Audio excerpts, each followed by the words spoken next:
Let's finish these last few problems from the 2.5 exercises. So on number 28, we have two fractions and one whole number in front of the x there. And you can keep the fractions there, but I like to get that common denominator so I can get rid of all the fractions. So if I look at the denominators, I have a 5 and a 1 and a 3. Even the whole number has a denominator. So my common denominator is going to be 15. So I'm going to multiply in order to get that common denominator on each of these. I multiply this one by 3 on the top and the bottom. This one, it has just a 1, so I'm going to have to multiply by 15. And then our last number here is going to be multiplied by 5. So on top I'll have 12x over 15. On this side I'll have 30x over 15 and 25. There's no x on this one, 15th. So now I'm going to multiply each of these by 15. I like to call that a magic eraser. Just get rid of all those denominators. Just cancel out. And I'm just left with whole numbers now. 12x equals 30x minus 25. Now I can just solve it the way I've been doing other equations in chapter 2. So I will get all the x's on one side. I'm just going to subtract 30x. I have negative 18x equals still negative 25 here on the right. Get the x alone by dividing by negative 18. Negative divided by negative will make this now positive. So that would be x equals positive 25 over 18. And if you want to change that to a mixed number, you can, or you can change it into a decimal. But as is, it's perfectly fine. 25/18. That's number 28. Number 29 has a few more terms, more fractions, but I'm going to do it the same way. I have a denominator of 3, a denominator of 1 again, and of 2. So my common denominator is going to be a common multiple of 3 and 1 and 2, which is 6. I'm going to multiply these each by 2, top and bottom. These by 6, these whole numbers by 6, top and bottom. So that would be so far 4x over 6, 36 over 6. On the right hand side, I'll have 18 over 6 and 3x over 6. I'm just going to double check, make sure I didn't lose any x's. The first term still has an x, and the last term still has an x. I'll multiply each of these by 6 to get rid of that denominator. Boom, boom, boom, boom.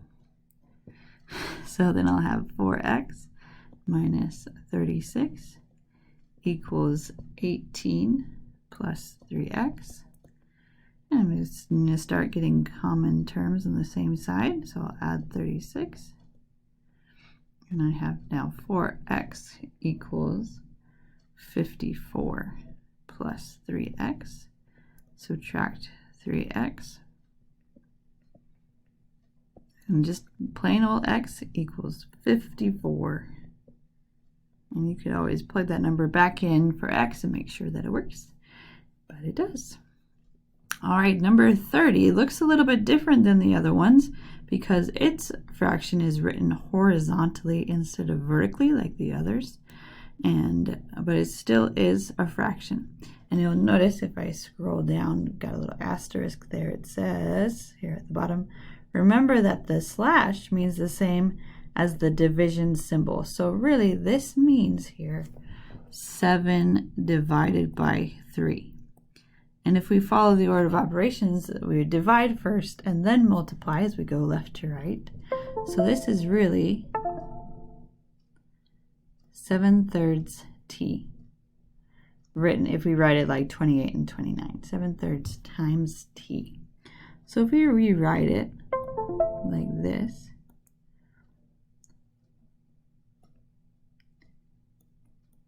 Then I have 5 over 1 and a 19 over 1. And again, you can keep the fraction there or get rid of it. I like to get rid of them. So my common denominator is going to be just 3. I'm going to multiply by 3, top and bottom.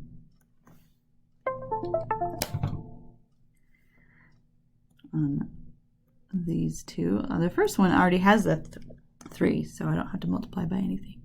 So that'll be 7/3 t minus 15/3 equals 19 times 3. That's 57. Oh, that's a squiggly 5 over 3. Multiply all that by 3, and I'm just left with 7t minus 15 equals 57. I'm going to add 15. Get those like terms on the same side.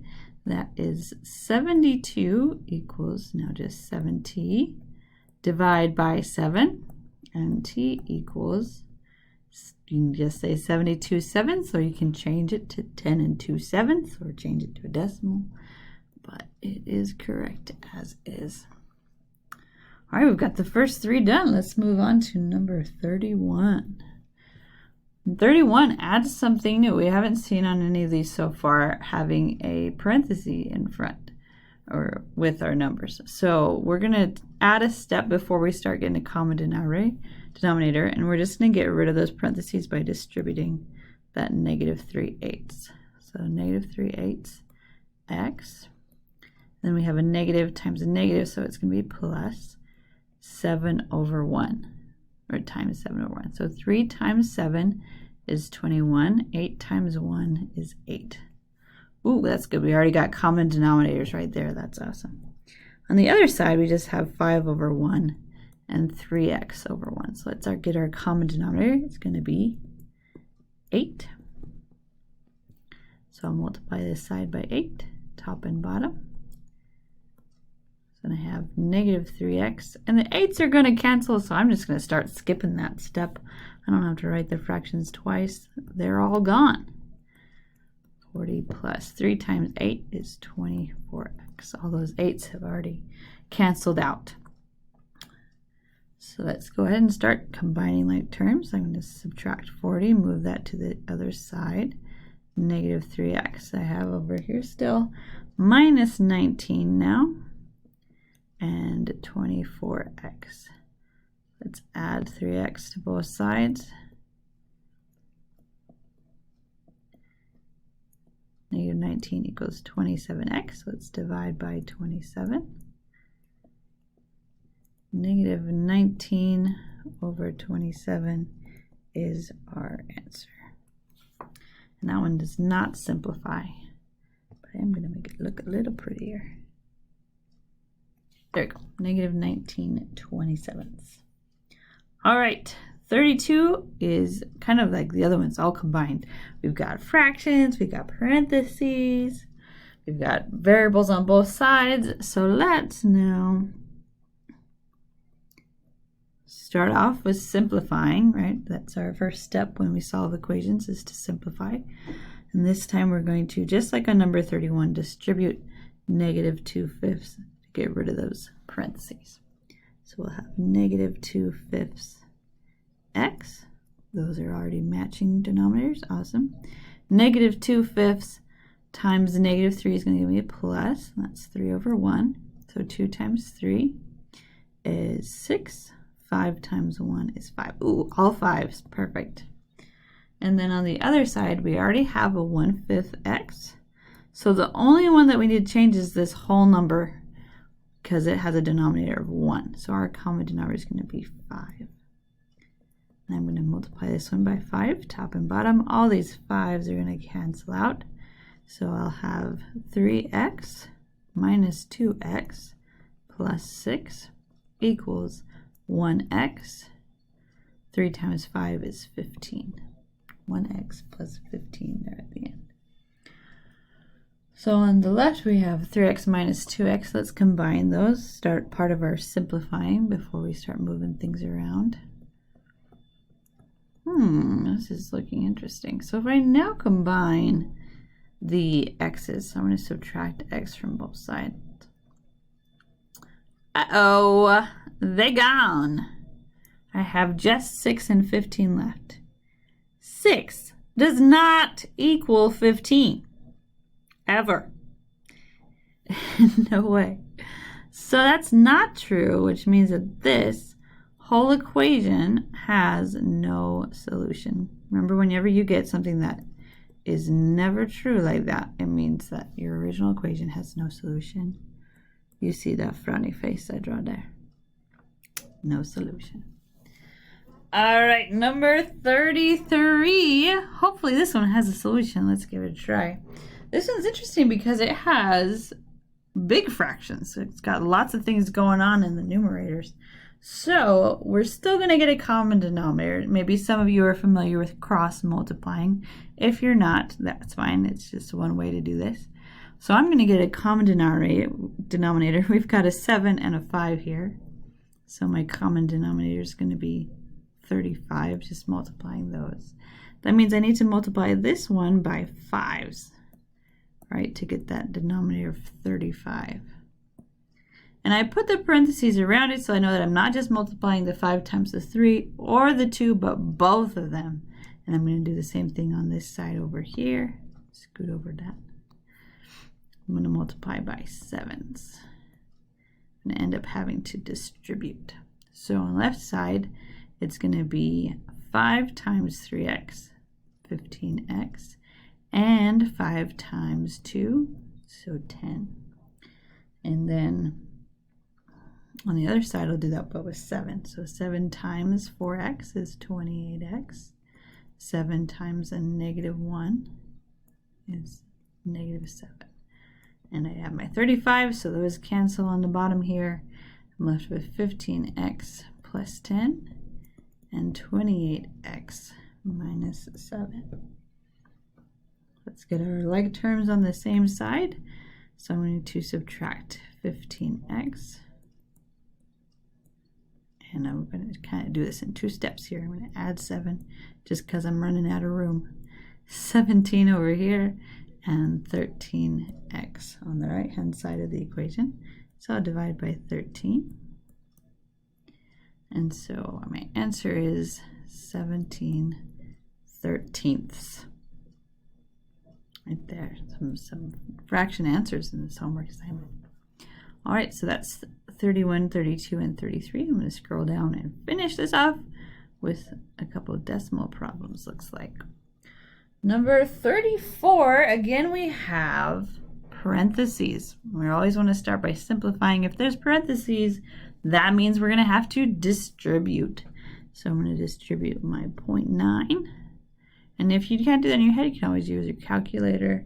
That's what I did. And I got negative 3.6x. I'll make sure I don't lose my decimal too early. Make it nice and dark. And I'll distribute this again. I'm going to have negative 4.5. On the right hand side, I don't have anything to distribute, so I'm just going to rewrite it so I don't lose it. Okay, so just like with fractions, there is a way to multiply and get rid of decimals. If you want to keep them, you do you. But I like to get rid of them. So what I'm going to do is I'm going to multiply by 10. Everything, because every time you multiply by 10, it moves the decimal one time to the right. So I'm going to multiply this all by 10. And what you do to one side, you got to do the other, right? You got to keep things balanced. So this by 10 is now just negative 36. It's going to move all these decimals one place over to get rid of them. 45, 25x. And don't forget, even the one that doesn't have a decimal still has an invisible decimal. So this then becomes 60, right? 6 times 10 is 60. Now I have no decimals. I'm free to just start to continue to solve.